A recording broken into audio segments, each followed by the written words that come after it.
Olá, pessoal, boa tarde. Vamos começar mais uma live. E eu preparei essa live pensando na enquete que eu abri no fim de semana. Eu recebi muitas mensagens, muitas dúvidas nas perguntas, muitas perguntas mesmas, até por direct. E assim, gente, o que eu tenho visto é o seguinte: existe muita informação desencontrada na internet, tá? Então, existem muitas fontes que não são tão confiáveis e que acabam sendo disseminadas para vocês, seja em grupo de WhatsApp, seja em sites mesmo, e isso acaba gerando muito pânico mesmo, tá? Assim, muito medo. Eu sinto que vocês têm muito medo em relação a alguns alimentos. Se pode, se não pode consumir, se vai fazer mal para o bebê, gera culpa, achando que, de repente, por ter comido determinado alimento em algum momento da gravidez, isso possa gerar algum tipo de risco para o bebê, e que esse risco, né, é para sempre, assim, né? Enfim, né? Cada coisa que a gente ouve, e por isso que eu acho que essa live vai ser importante para acalmar o coração de vocês e deixar vocês tranquilos. Então, assim, gente, todas as recomendações que eu vou trazer para vocês aqui, todas as informações que eu listei para colocar aqui para vocês, do que pode ou não pode, do que é recomendado, do que não é recomendado, é embasado, tá bom? Então, assim, existe embasamento no que eu estou trazendo por aqui. É estudo, é recomendação, são consensos. Nada do que eu estou trazendo aqui é achismo, enfim, de repente algo que venha da minha cabeça, tá bom? Não, gente, é fruto de muito estudo, muita leitura, muita experiência, tá bom? Então, fiquem tranquilas, porque são informações seguras, tá bom? Então, assim, gente, eu queria deixar isso claro, porque, assim, eu recebi até mensagem ofensiva no direct. Então, assim, se vocês sofrem com isso em grupos, a gente que transmite informações de qualidade, também sofre isso, tá? Pessoas, de repente, não sei por que motivo, se acharam, não sei se ofendidas, sei lá, algum tipo de coisa, né? Que, por exemplo, eu estaria errada quando eu falo que grávida pode comer chocolate, que açúcar é um veneno, que não deveria ser consumido de jeito algum, em quantidade nenhuma na gestação. Gente, isso é um tipo de terrorismo. Então, assim, eu não sei se, de repente, são pessoas que estão seguindo aí informações muito radicais, né? Onde grávida não pode comer nada, então nem um pedacinho de chocolate que já vai causar mal para o bebê. Nossa, não é bem assim, tá bom, gente? Então, assim, existem pessoas que lidam super bem com o terrorismo, com restrições extremas na vida delas, e tá tudo bem. Se a pessoa escolhe viver assim na vida dela, se ela tá grávida, enfim, ou não, enfim, se ela independentemente do tipo de profissão que ela tenha, ou se ela orienta isso para as pessoas, não importa, isso é uma escolha dela, tá? Eu, particularmente, como nutricionista, como pessoa, como mãe, como pessoa que já estive grávida, eu não sou a favor desse tipo de terrorismo nutricional, desse tipo de restrição sem embasamento e sem necessidade, muitas das vezes, tá? Se a pessoa, ou enfim, se alguém estiver aqui me ouvindo, e tudo bem, ficar sem comer um pedacinho de chocolate a gravidez inteira, parabéns, legal, muito bom, tá? Agora, não espere que todas as gestantes vão conseguir fazer isso, tá? Porque é um caminho muito longo, são 40 semanas em que a pessoa vai ficar se restringindo muitas vezes sem necessidade, tá bom? Então, muita calma. Na gestação, não precisa ter determinadas restrições, determinados terrorismos, determinados, né, enfim, pavores que existem aí com relação a alguns tipos de alimentos, porque não precisa e não deve ser assim. É possível consumir uma variedade de alimentos, incluindo, por exemplo, chocolate, outros alimentos, pizza, enfim, outros alimentos que são demonizados por muitas pessoas, tá? E mesmo assim ter uma gestação saudável, gerar um bebê saudável, tá bom? Então, muita gente se preocupa com a questão do imprint, da programação metabólica. Realmente isso existe, existem estudos, isso é algo científico, isso é algo que existe mesmo, que é a origem de doenças causadas na vida adulta, ou que surgem na vida adulta, que são geradas, né, ou provocadas, digamos assim, ainda na gestação. Só que isso é uma questão de probabilidade, é uma questão de que aumenta as chances, mas não significa que vai determinar que, de fato, a criança venha a ter algumas doenças na vida adulta. Isso vai depender também do estilo de vida que o seu filho vai escolher na vida dele, tá? Então, assim, você pode ter uma alimentação perfeita na sua gestação e o seu filho escolher não praticar atividade física, ter uma rotina alimentar não adequada, entendeu? Então, assim, não é só a sua culpa, a sua responsabilidade sobre o que você come na gestação que vai fazer com que o seu filho tenha, por exemplo, diabetes na vida adulta. Vai depender também das atitudes dele, das escolhas alimentares, das escolhas de estilo de vida que ele venha a ter ao longo de toda a sua vida, tá? Então, por que eu estou dizendo isso?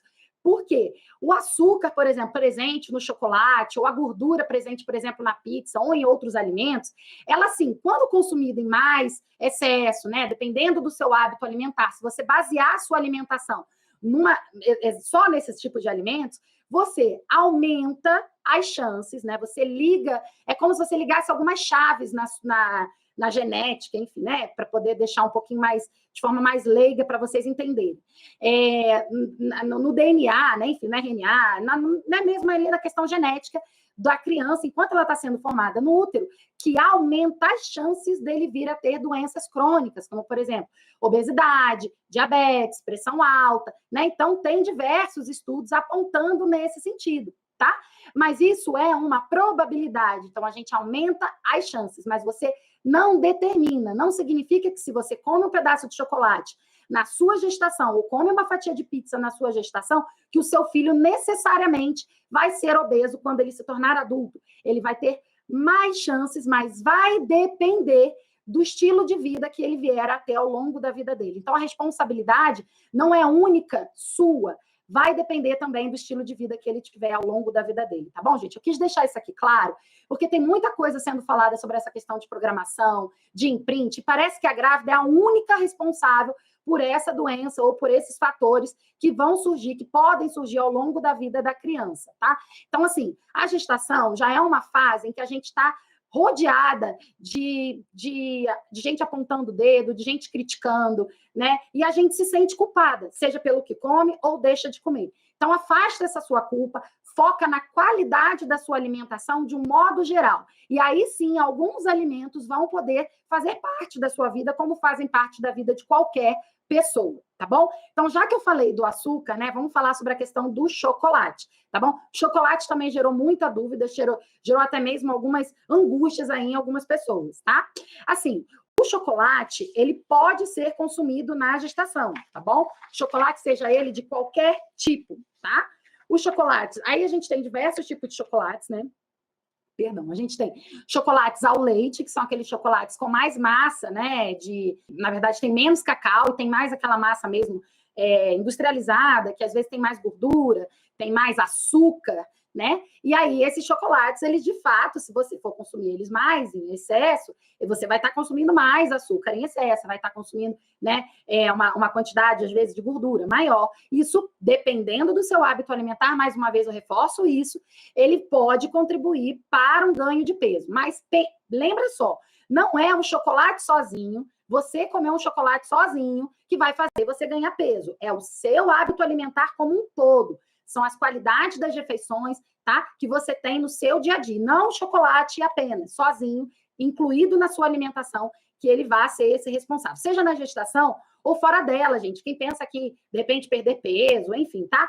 Não vamos demonizar um alimento específico e não vamos, por outro lado, caracterizar ele como salvador da pátria, como aquele alimento que vai resolver os seus problemas, tá bom? É a alimentação como um todo, é como esse alimento está inserido na sua alimentação, tá bom? Então, eu falei de chocolate ao leite, né, que é o chocolate aí mais rico em açúcar, mais rico em gordura, mas a gente tem os chocolates com maior teor de cacau, que são aqueles chocolates que tem uma porcentagem um pouquinho aumentada, aí vai aumentando 50%, 60%, 70%. Lembrando que quanto maior a quantidade de cacau no chocolate, né, quanto mais amargo, maior a quantidade de cafeína, porque o cacau também tem certa quantidade de cafeína, tá? Então, qual que é a minha recomendação sobre a questão do chocolate? Seja ele o chocolate que for. Se você gostar, por exemplo, de um chocolate ao leite, tiver vontade em algum momento da gestação, segundo trimestre, às vezes, acaba aumentando um pouquinho aí a vontade de comer doces na gestação, né? Nessa fase da gestação. Não tem problema se você consumir um pedaço de chocolate, por exemplo, 1, 2 vezes na semana, desde que a sua rotina alimentar seja uma rotina saudável, tá bom? E você consiga lidar bem com essa vontade de comer doces, tá? Agora, o excesso, seja ele de qualquer alimento, é prejudicial.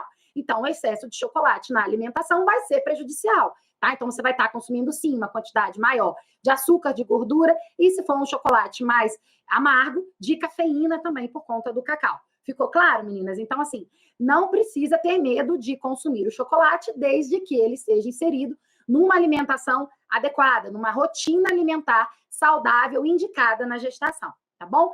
A canela, tá? A canela é algo que também muita gente tem medo. Muita gente fala, não pode comer canela de jeito nenhum. E aí, quando pega, por exemplo, um bolo de banana com canela, morde um pedaço, entra em pânico, achando que vai acontecer alguma coisa na gestação com o bebê, enfim. Tá, gente? Calma.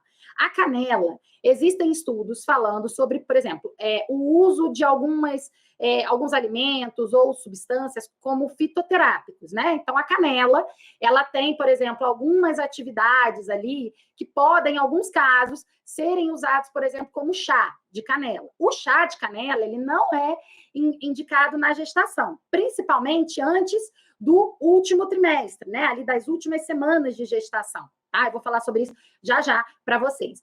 Mas a canela em si, se for só a canela em pó, perguntaram aqui, canela em pó, posso colocar canela na fruta, posso colocar canela em receitas? Pode, gente, a quantidade de canela utilizada em receitas é pequena. Então, assim, se você vai fazer uma panqueca de banana e quer polvilhar um pouquinho de canela na panqueca, quero fazer uma banana com aveia, né, e colocar um pouquinho de canela nessa preparação, nessa receita. Não tem problema, tá? A quantidade de canela que você vai utilizar não é suficiente para provocar, por exemplo, contração uterina, tá bom? Já o chá de canela, sim, que a gente extrai mais as propriedades desse alimento, né? Desse tempero, dessa especiaria, etc.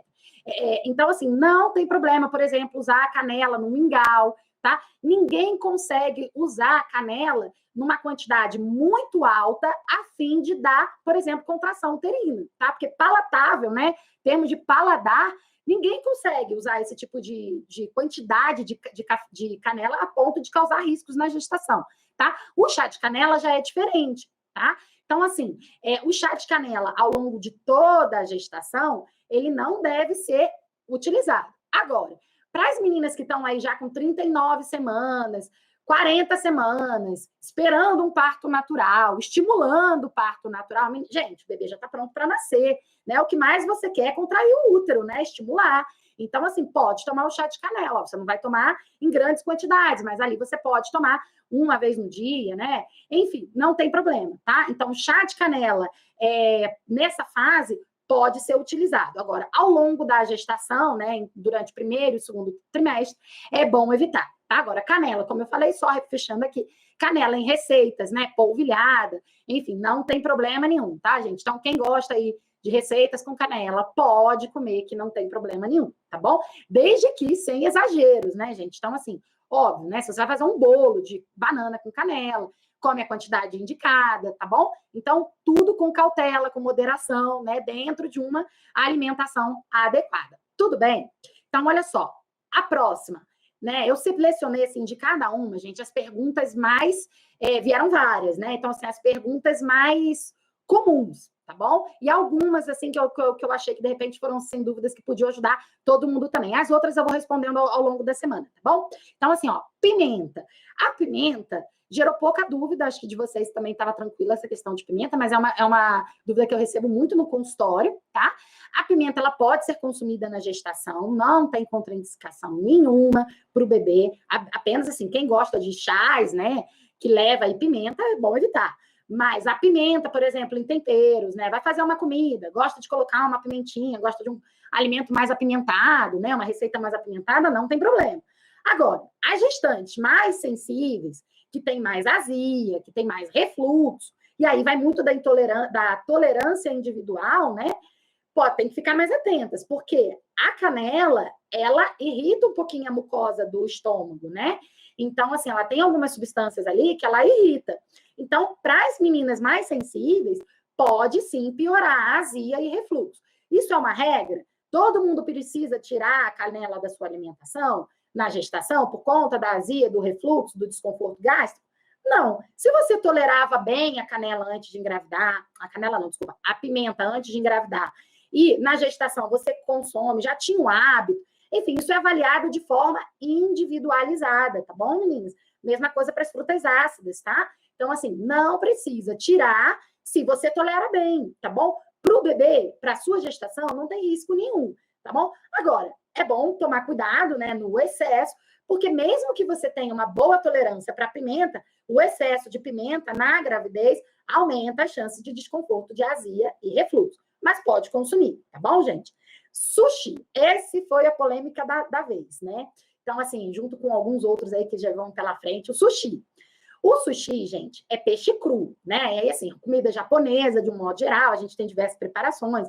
Tem uns que são mais grelhadinhos, tem outros que vêm naquele rolzinho, né? Eu sou uma amante de comida japonesa, tá? Então, assim, vai muito da sua individualidade também, do que você está disposta a abrir mão, tá? O sushi, falo sushi, na verdade, sashimi, né? Que são aqueles que tem. O sushi também, porque tem o peixezinho cru em cima do arroz, né? Mas essas preparações de peixe cru na gestação, elas têm um maior risco para contaminação, principalmente por uma doença causada pela salmonela, né? Então, assim, infecções, intoxicações alimentares, lembrando que o organismo da gestante, ele é mais suscetível a determinadas doenças, principalmente doenças transmitidas por alimentos. Por isso que a gente indica evitar, por exemplo, consumir salada crua na rua, né? Se você não sabe, de repente, a procedência, não sabe se, de repente, o restaurante cuidou direito, lavou direito. Hoje em dia é muito difícil a gente saber, né? Confiar no estabelecimento, na higiene desse estabelecimento, tá? Então, qual que é o meu recado? O sushi, ele pode ser consumido na gestação, tá? Sushi, peixe cru. Se você gostar de fazer em casa, por exemplo, ceviche você pode fazer em casa, tá? Carpaccio de salmão você pode fazer em casa. Se você gostar de fazer sashimi também, aquele peixinho cru, né, que a gente come nos restaurantes japoneses, você pode fazer em casa, desde que você cuide da higiene do ambiente. Então, assim, né, tudo tem que estar muito bem limpo. Então, você vai comprar um peixe de boa procedência. Quando você for, né, no mercado, enfim, na peixaria, no mercado, né, ou se, enfim, onde você for comprar o peixe, você tem que comprar o peixe que seja um peixe de qualidade, tá, gente? Então, aí olhar na hora que for comprar o peixe para ver se ele tá fresco, se não tem nenhum sinal de que o peixe está estragado.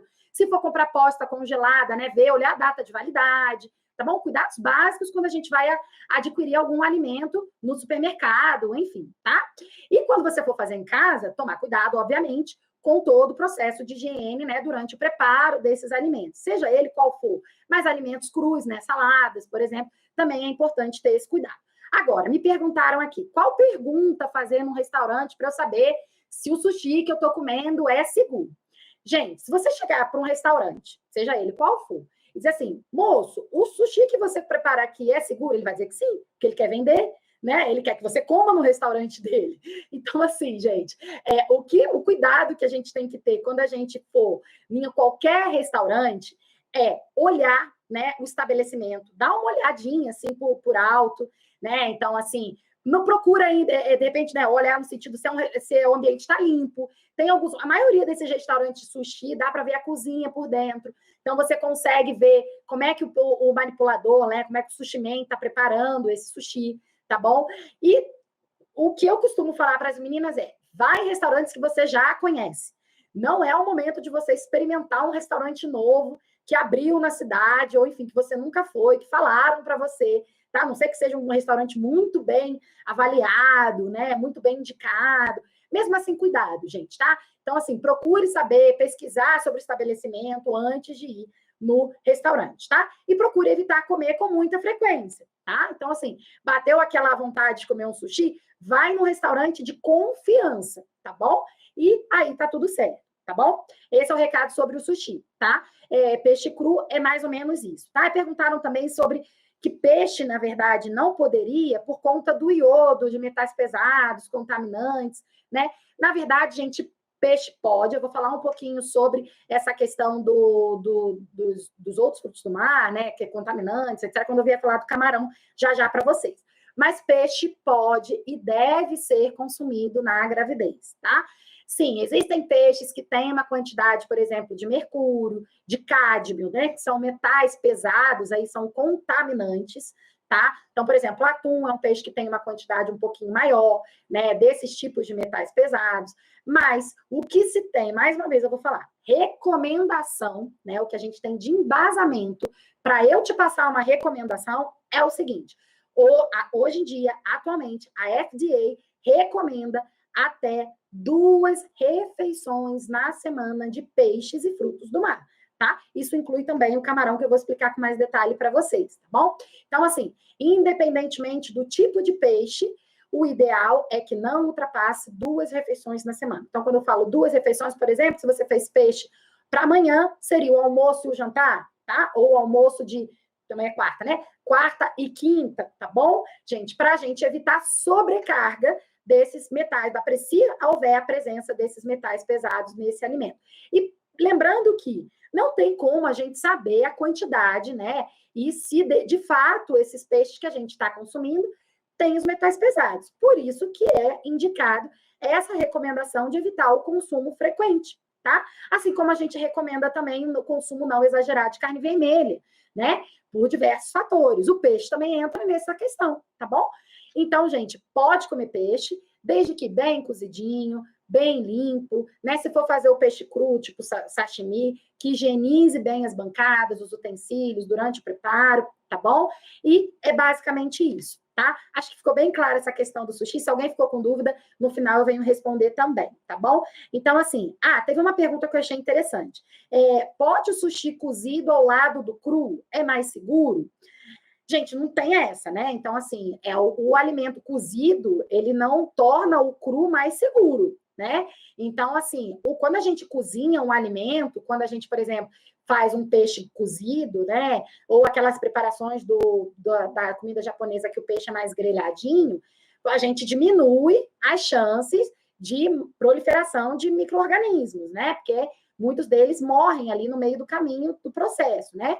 Mas esse alimento que está cozido, ele não torna o outro seguro, tá bom? Por isso que é importante ter esse tipo de cuidado em qualquer restaurante que você vá, tá? Perguntaram também se pode comer rodízio de japonês, tá?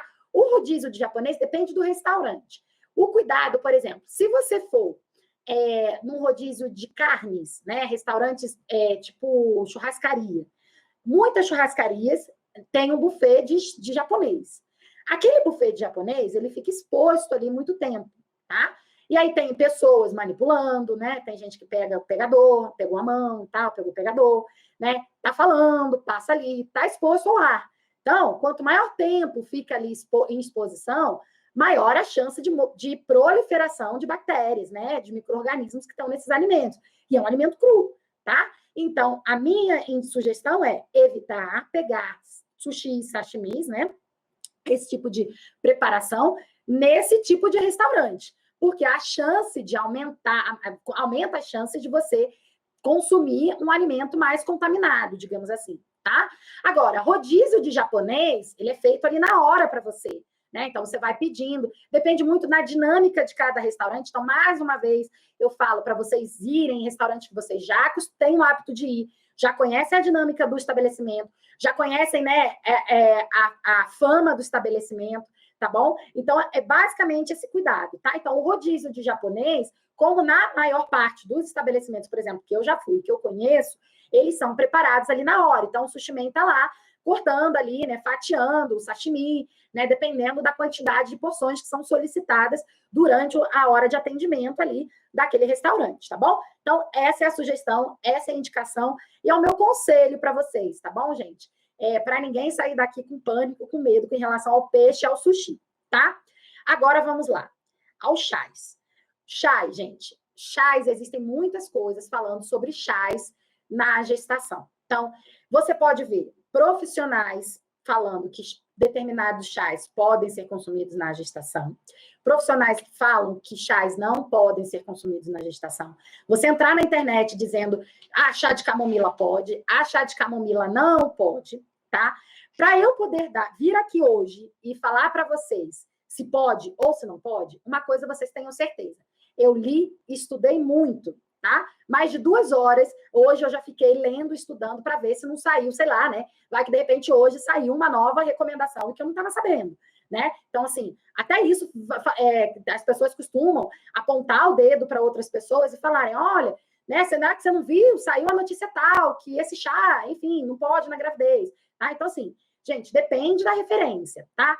uma coisa é importante. Os estudos, eles estão cada vez sendo continuados, né? Eles são feitos a cada ano, surgem diversos estudos, diversas, né, pesquisas científicas aí para direcionar a gente, nós profissionais, para poder dar determinadas recomendações para vocês. E é nisso que a gente se baseia, tá bom?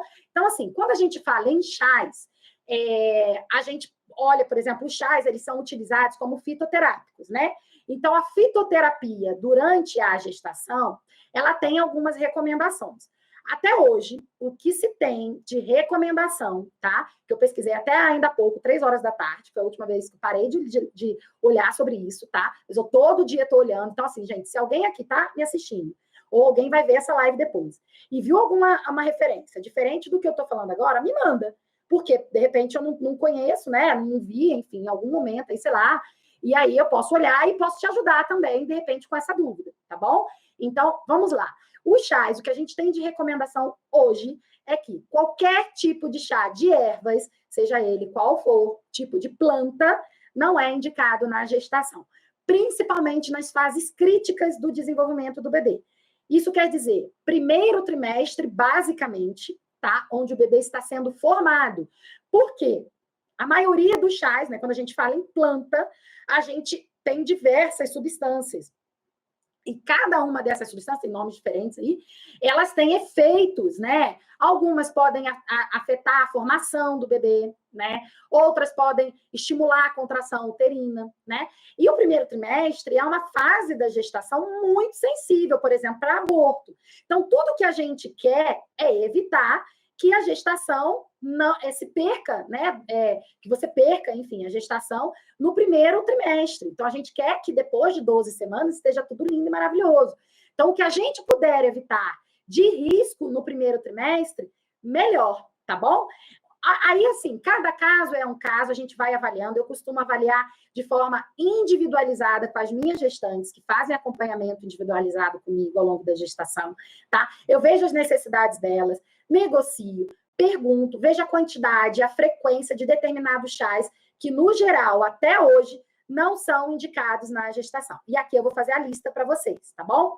Então, assim, olha, me perguntaram, né? Chá de camomila, erva doce, cidreira, são os mais comuns, tá? Eles estão na lista dos chás que não devem ser indicados na gestação. Então, existe uma listagem, existe uma recomendação hoje na fitoterapia para gestantes que fala que determinados chás, né, de tipos de ervas, são contraindicados na gestação, tá?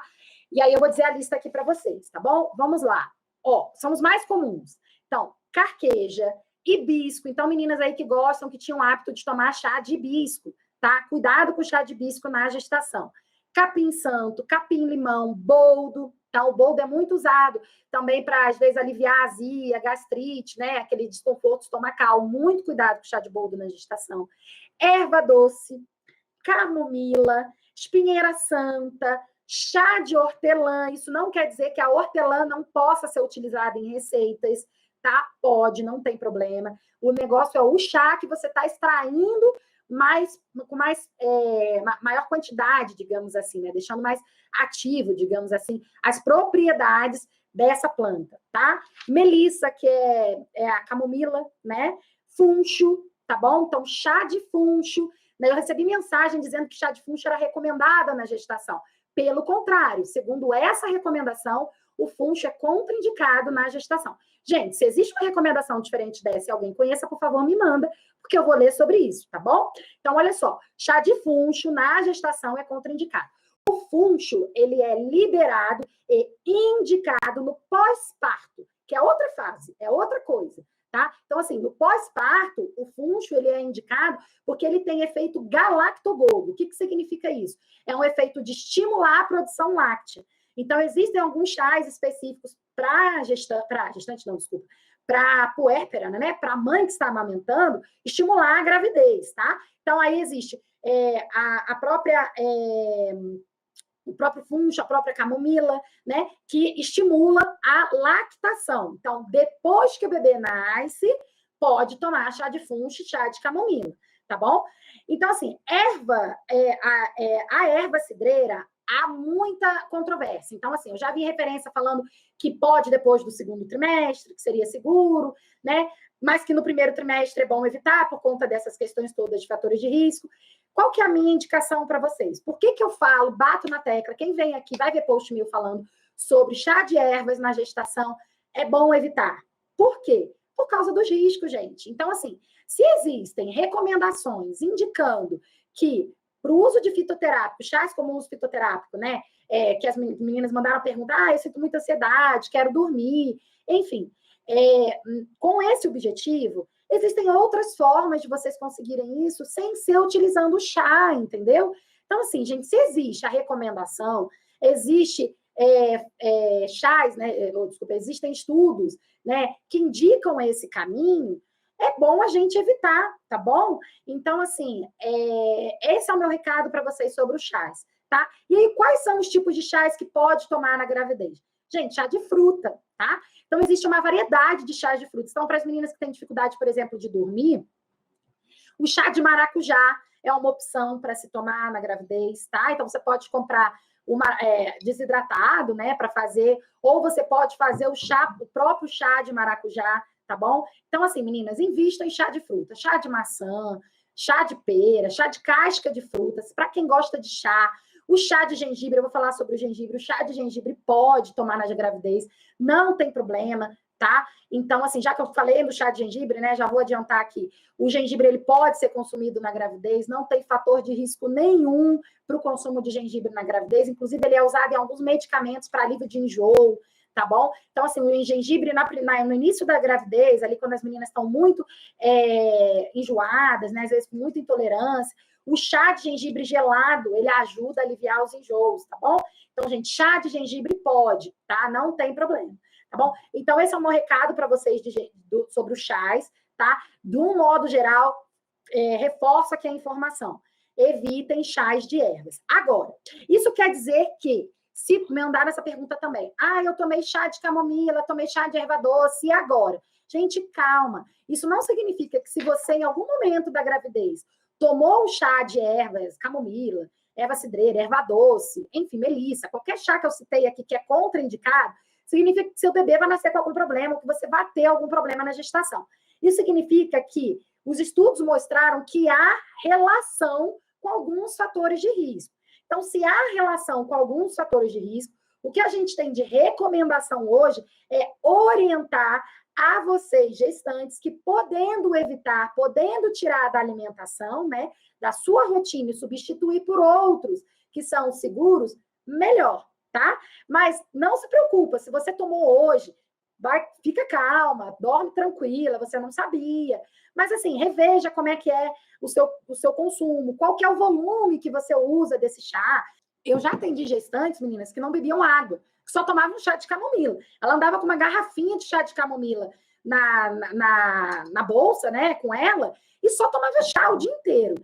E aí, assim, o excesso, né, o diário, o consumo diário, a gente negociou. Para ela era algo importante, então, assim, a gente foi diminuindo o consumo, tá bom? Então, assim, ela teve uma gestação tranquila, não teve fatores de risco, mas quando a gente fala em recomendação, é bom ficar o alerta, tá bom? Reveja a quantidade, reveja a frequência, como é que esse tipo de chás está inserido e procure ter outras opções se você gosta de tomar chá na gravidez, tá bom?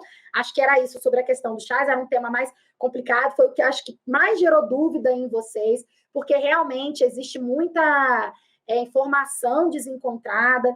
Não significa, por exemplo, que eu estou mais certa do que outro profissional, que, por exemplo, você possa vir a falar que, de repente, chá de erva cidreira pode, camomila pode. Essa é a minha opção, é a minha opção não, desculpa, a minha conduta, né? Meu pensamento diante de tudo que eu leio, estudo, né? Vejo sobre recomendações. Então, assim, esse é o meu conselho para vocês. Agora, vocês podem avaliar esse conselho e, enfim, né, colocar eles na prática como melhor vocês acharem. Isso não quer dizer que eu estou mais certa do que outros profissionais que, de repente, falem que não tem problema o uso de chá de ervas na gravidez, tá bom? Gente, então, muita calma, tá? Sem apontar dedo para as pessoas, sem criticar a conduta de outros profissionais, tá bom? Existe embasamento científico, existem recomendações para cada um chegar à sua conclusão, tá bom? Gengibre, né? Eu falei rapidamente sobre o gengibre. Gengibre pode comer, gengibre seja ele em chás, seja ele nas receitas. Então, pode ralar o gengibre aí. Falo muito para as meninas, né? Receitas de água saborizada com gengibre, usar o gengibre em sopas, por exemplo, tá? Gengibre é forte aliado no controle dos enjoos. Então, o gengibre pode, sem risco nenhum na gravidez, tá bom? Queijos artesanais, esse gerou dúvida também. O que é queijo artesanal, tá? Os queijos, eles devem ser consumidos desde que pasteurizados, tá bom, meninas? Então, quem mora aqui em fazenda, ou quem gosta, por exemplo, daquele queijo mais artesanal mesmo, aquele queijo feito mais de forma caseira, digamos assim. É muito comum vender em feiras, né, de orgânicos, enfim, feiras de rua. É muito comum vender, por exemplo, você comprar de um produtor rural, né? É aquela pessoa que faz na fazenda de casa dela, pega o leite cru, que não é o leite pasteurizado, e usa esse leite para fazer. Ou então aquele queijo que fica exposto, que, por exemplo, em Minas, quem é mineiro tem esse hábito aí de consumir queijo curado, né? Então a gente deixa o queijo ali em temperatura ambiente para ele ir desidratando e reter mais o sabor, né? Apurar mais o sabor. Esse tipo de queijo, ele é contraindicado na gestação pela maior chances de contaminação. Então, quando a gente deixa o queijo mais ali em temperatura ambiente para curar, né? Para apurar o sabor, a gente aumenta, vai proliferando fungos, bactérias, e mais uma vez, o organismo das grávidas é mais propenso, né? É mais sensível, digamos assim, a determinadas infecções. Então, o que a gente puder afastar de risco, melhor. Por isso que todo queijo consumido na gravidez deve ser pasteurizado. Como saber se um queijo é pasteurizado?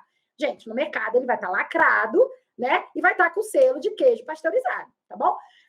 Para não ter dúvida, evita queijos artesanais, aqueles vendidos em bancas de feiras, né? Se você for comprar, ou aqueles queijos para curar, tá bom? E compra apenas aqueles queijos aqueles queijos pasteurizados, vendidos e lacrados no mercado, tá bom? Esses queijos vai estar escrito lá, feito com leite pasteurizado, ou feito com leite cru. Se for feito com leite cru, você evita comprar, tá bom? Quais os queijos que não devem ser consumidos na gravidez? Os queijos fungados, né? Gorgonzola, roquefort, camembert, brie, enfim, tá? São tipos de queijo que vêm, às vezes, o gorgonzola é o mais clássico deles, né? Justamente pelo tipo de preparo, tá bom? Deles. E é bom evitar mesmo que cozidos, tá bom? Também vieram essa pergunta, assim, eu vou fazer um risoto, vou fazer, sei lá, um sanduíche, posso comer o gorgonzola, aqueci ele. Gente, podendo evitar melhor, tá bom? Esse é o conselho que eu dou para vocês, tá? Existem outros queijos na gravidez que vocês podem usar, então, assim, tá? Podendo evitar, sim, aquecer o queijo diminui, o risco diminui, mas o processo de preparação desse queijo é que aumenta as chances para outros tipos de contaminação. Por isso que a gente fala para evitar o consumo desses queijos fungados, né, queijos moles, depende do nome, que algumas pessoas gostam de dar, na gestação, tá bom? Deixa eu correr aqui, senão vai dar tempo. Ovo pode, ovo acho que foi o mais claro, né? Então, assim, ovo, desde que a gema esteja bem cozidinha, não pode ter a gema mais molinha, porque aumenta a chance de contaminação, tá? Leite, a mesma orientação dos queijos, leite desde que seja pasteurizado, tá? Então, quem mora em fazenda aí, quem de repente gosta de tomar leite direto da vaca, ferver só apenas não adianta, tem que ser leite pasteurizado, fora que o leite direto da vaca ele é mais pesado, né? Ele tem um teor um pouquinho maior aí de gordura, e a digestibilidade também dele é um pouquinho mais difícil, tá? Para gestante também pode causar desconforto, principalmente para quem não estiver acostumado. Mas tem essa questão da contaminação, tá? Então, mais uma vez, significa que se você tomar vai ter algum problema? Não, significa que você tem mais chance de ter, por exemplo, uma diarreia, tá bom? Então, por isso que a gente pede para evitar, tá? Qual a diferença? Leite integral, UHT, enfim, leite UHT ou leite de caixinha, tá? Existem marcas que são melhores do que outras, mas eu não estou aqui para falar sobre marcas. Leite integral, desnatado ou semi-desnatado, aí vai variando o grau de gordura, tá bom? Desnatado é o isento em gordura, semi-desnatado ou parcialmente desengordurado é o que tem uma quantidade menor, e o integral que tem quantidade adequada. Mais uma vez, depende do hábito alimentar da gestante. De um modo geral, a gente recomenda, né, que os leites sejam, não um leite não muito gorduroso, mas se a gestante tiver um hábito alimentar adequado, tranquilo, é possível, por exemplo, consumir um leite integral, tá bom? Tudo vai depender da análise, né, da avaliação desse hábito alimentar individual, do sabor, do paladar, de como que esse leite é utilizado na prática, na sua alimentação, tá bom? E para fechar, né, aqui para a gente ter um pouquinho de 10 minutos ainda para a gente discutir algumas dúvidas que surgiram aqui ao longo do caminho sobre o camarão. Gente, camarão na gestação, eu recebi mensagem de gente apavorada com relação ao camarão, tá? Porque, camarão não pode, tem metal pesado. Meu Deus, doutora, como você não sabe? Gente, eu sei que camarão tem metal pesado, como peixe também tem, né? Então, assim, iodo, enfim, né? É próprio do alimento. Só que, assim, a recomendação do camarão e de frutos do mar é a mesma do peixe, tá? Até 2 refeições na semana. Isso significa que você, gestante, que está me assistindo aí, de repente, que gosta de comer camarão, vai num restaurante, aí você chega com seu marido e diz, hoje eu queria comer uma moqueca. Qual o problema de você pedir uma moqueca, desde que essa moqueca com esse camarão esteja bem cozidinho, né? Esteja bem limpo, tá bom? Não tem problema algum. Ou então, você viajou para uma região de praia, sei lá, foi para um hotel que tenha camarão, vai comer, foi para a praia. E aí vai querer comer camarão. Gente, olha a procedência, né? Então, assim, esses locais, assim, mais praieiros, você não sabe de onde que veio o camarão, se o rapaz que fez ali na praia limpou o camarão direito, né? Se ele teve cuidado ao preparar esse camarão. Aí você toma cuidado, entendeu, gente? Então, tudo é questão de bom senso. Agora, você gosta de fazer, por exemplo, sei lá, uma receita de camarão em casa, que você sempre teve o hábito de fazer na sua família. Você não tem alergia a camarão. Você tinha o hábito de comer camarão em casa. Era algo que você costumava comer. Você vai fazer uma vez no mês o camarão, uma receita que você gosta. Prepara ele direitinho, limpa o camarão direitinho, né? Tira todas aquelas partes, tira o intestino do camarão, tira a cabeça, limpa, cozinha ele bem cozidinho, compra um camarão de boa procedência, olha direitinho a data de validade do camarão, né? Vê ali o estabelecimento, né? A higiene, enfim, gente, cuidado ao comprar qualquer alimento que vocês vierem a adquirir, incluindo camarão, incluindo peixe, incluindo a carne, tá bom? Então, assim, esse é o recado que eu dou para vocês. Então, quando eu falei pode comer camarão, pode, desde que com cuidados, né? Então, assim, teve gente apontando o dedo, né? Me criticando, falando, nossa, não pode de jeito nenhum, olha o terrorismo, tá, gente? Então, calma. Camarão pode, desde que você tenha cuidados, que você saiba fazer, que você, né, faça o camarão com bastante cautela ali durante o preparo, tá bom? Se você for a algum restaurante, mais uma vez, comer uma moqueca, um camarão, que não seja cru o camarão, né? Que ele esteja bem cozidinho e que seja um restaurante confiável, tá bom? Nada de ficar experimentando aí restaurantes novos para preparações que são um pouquinho mais risco na gestação, tá bom? Então, esse é o meu recado para vocês sobre camarão, sobre peixe, tá? Então, se for comer o camarão também, evita o consumo excessivo. Então, né, mais uma vez, quem vai para a região de praia, come uma vez na viagem só, não come todos os dias, tá bom? Então, evita exposição excessiva, tá? Então, vocês mantendo um consumo inteligente e responsável, é possível comer esse tipo de alimento na gestação, tá bom, gente? Então, antes de entrar em pânico, antes de alguém apontar o dedo para vocês, tá? Calma, tá bom? Existem recomendações e referências, né, que a gente utiliza para poder para eu poder vir aqui falar isso aqui para vocês, tá bom? Eu vou ver aqui os comentários que recebi aqui, tanto no YouTube quanto no Instagram, tá? E aí, se vocês tiverem mais algumas mensagens, tem mais uns 10 minutinhos aí, né? Que já vai dar quase 1 hora de live, eu falei muito, mas espero que eu consiga ter ajudado vocês nessa tarde de hoje, tá bom, meninas? Deixa eu só puxar aqui para ver aqui algumas perguntas que surgiram de vocês, tá? A alimentação é tão relativa, a combinação de 60 gramas com arroz com 80 eleva mais... tá, é sobre diabetes gestacional, né, Luciana?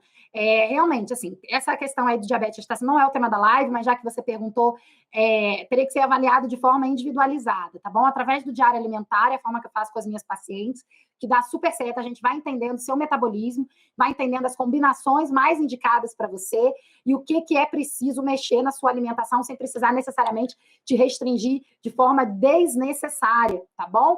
Então, assim, de repente, a combinação, não sei, de repente, se é do arroz com feijão, mas de outros alimentos que estão incluídos nessa sua refeição, como que é a receita que você está fazendo, tudo interfere nisso. Por isso que o diário alimentar é muito importante. Se você estiver fazendo acompanhamento aí nutricional, é importante fazer o diário alimentar para quem tem diabetes gestacional, tá?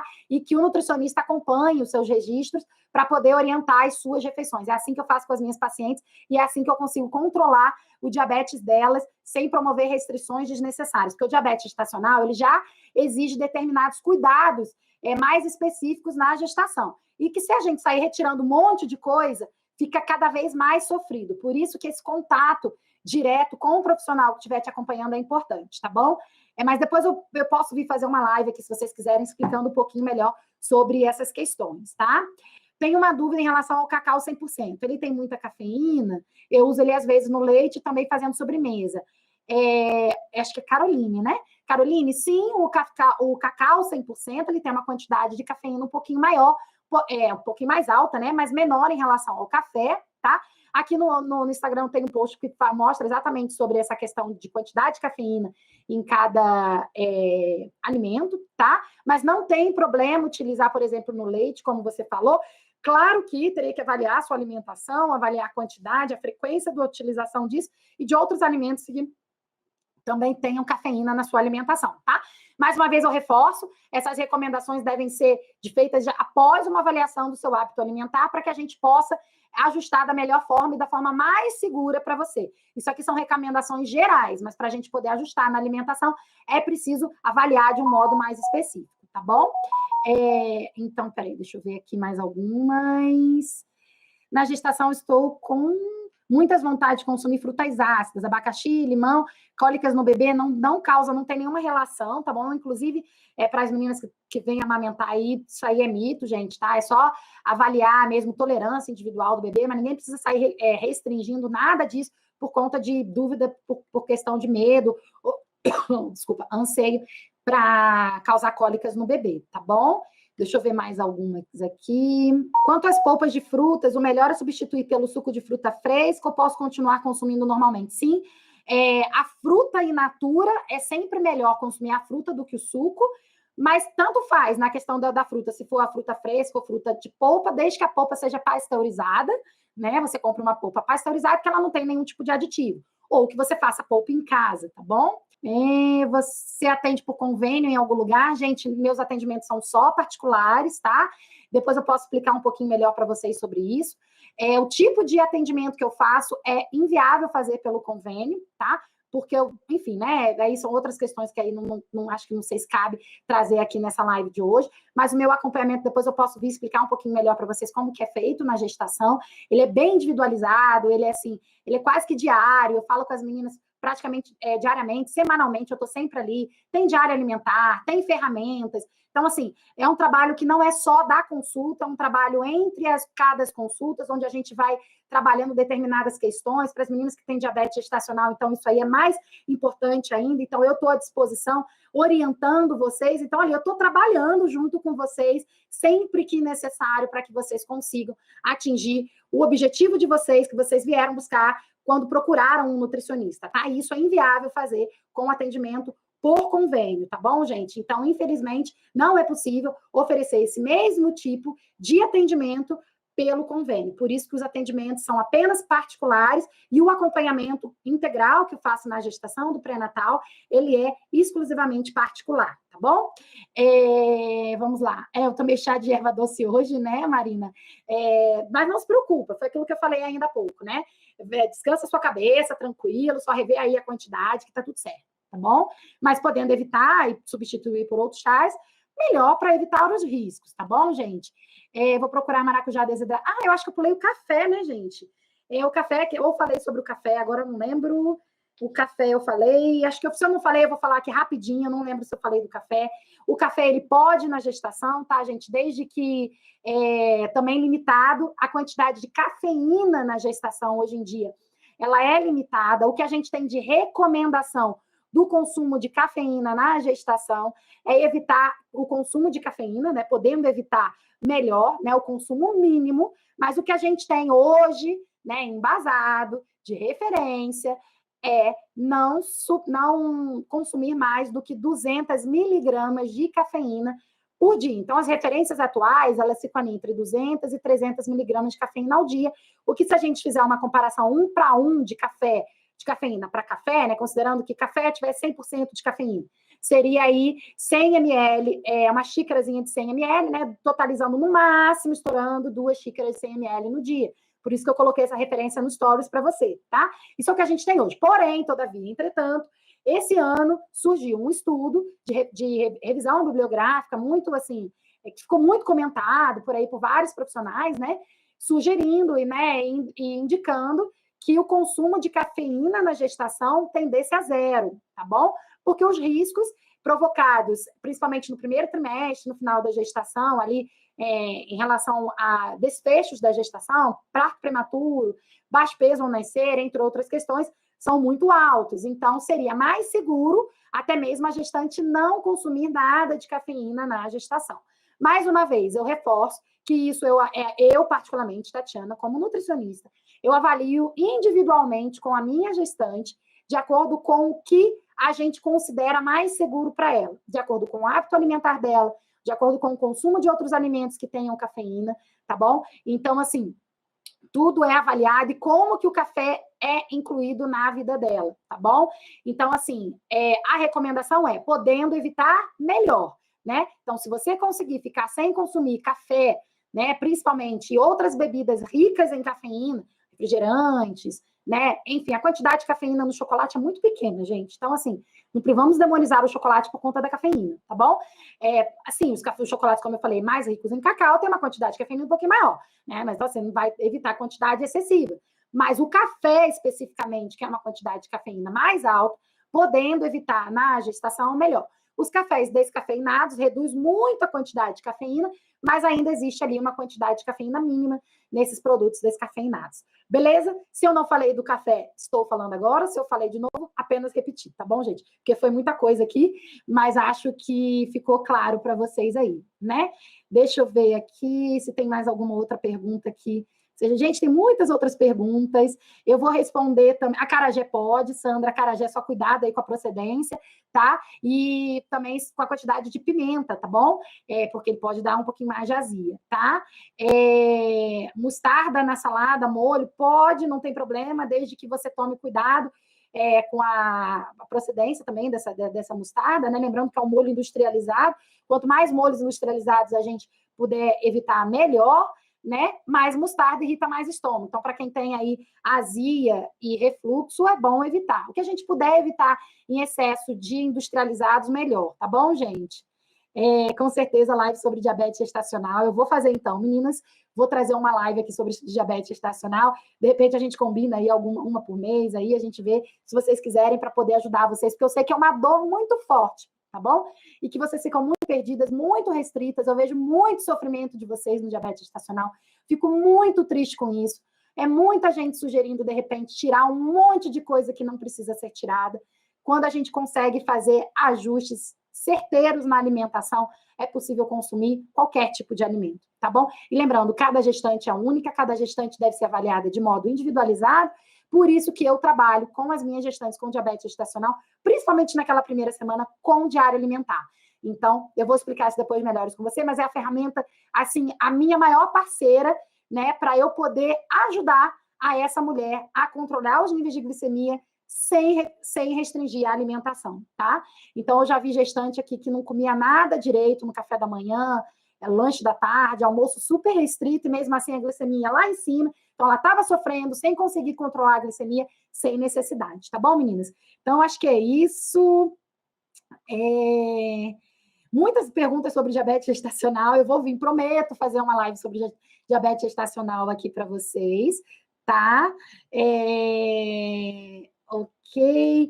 Mari, valor ideal da glicose após uma hora de refeição é até 140, tá bom? As referências colocam essa meta aí, mas também as metas são ajustadas individualmente. Mas, no modo geral, até uma hora 140, até 2 horas 120, em jejum ali de 95, pode chegar até abaixo de 90, dependendo de cada caso, tá bom? Tranquilo, mais uma pergunta sobre diabetes gestacional. Então, é isso, meninas. Deixa eu ver só para ver se aqui no YouTube se ficou. Sobre emagrecimento, gente, não é minha alçada aqui, tá? Eu falo só para gestantes. Diabetes gestacional, mais uma pergunta. Então, assim, gente, eu prometo fazer uma live sobre diabetes gestacional para vocês, tá bom? Vivi, sobre comida japonesa eu já falei, a live vai ficar gravada aqui, tá? Aí depois você pode ver sobre essa questão do sushi, sashimi, comida japonesa, que eu expliquei bem direitinho aqui para vocês, tá? Já passamos de 1 hora de live, falei muito, espero ter ajudado. Ao longo dessa semana eu vou responder individualmente cada pergunta de vocês, tá bom? E para quem chegou no meio, enfim, não conseguiu assistir essa live direito, tá vendo depois, eu vou deixar a live gravada, tá? E é isso, meninas. Se alguém tiver alguma dúvida, não ficou claro alguma coisa, me manda direct, me manda comentário, entre em contato comigo de algum jeito que eu vou ajudar vocês, tá bom? Mas eu não quero, por favor, vendo ninguém aqui sofrendo terrorismo, ninguém aqui, de repente, passando medo, pânico, e ninguém aqui tem o direito de apontar o dedo para nenhuma outra gestante, meninas. Por favor, tá bom? Não sofram na gestação de vocês. A gestação é uma fase linda e eu defendo uma gestação leve e muito prazerosa com a alimentação, tá bom? Então fica esse recadinho para vocês. Para a semana que vem eu estou programando outro conteúdo, tá? E eu prometo, juro, de pezinho juntos, que eu vou fazer uma live de diabetes gestacional. Se alguém tiver alguma dúvida mais específica, alguma dor mais latente, me manda por direct que eu trago nessa live, tá bom? Um grande beijo, um bom final de segunda-feira e deixa eu correr para pegar meu filho na creche. Um grande beijo para vocês. Tchau, tchau.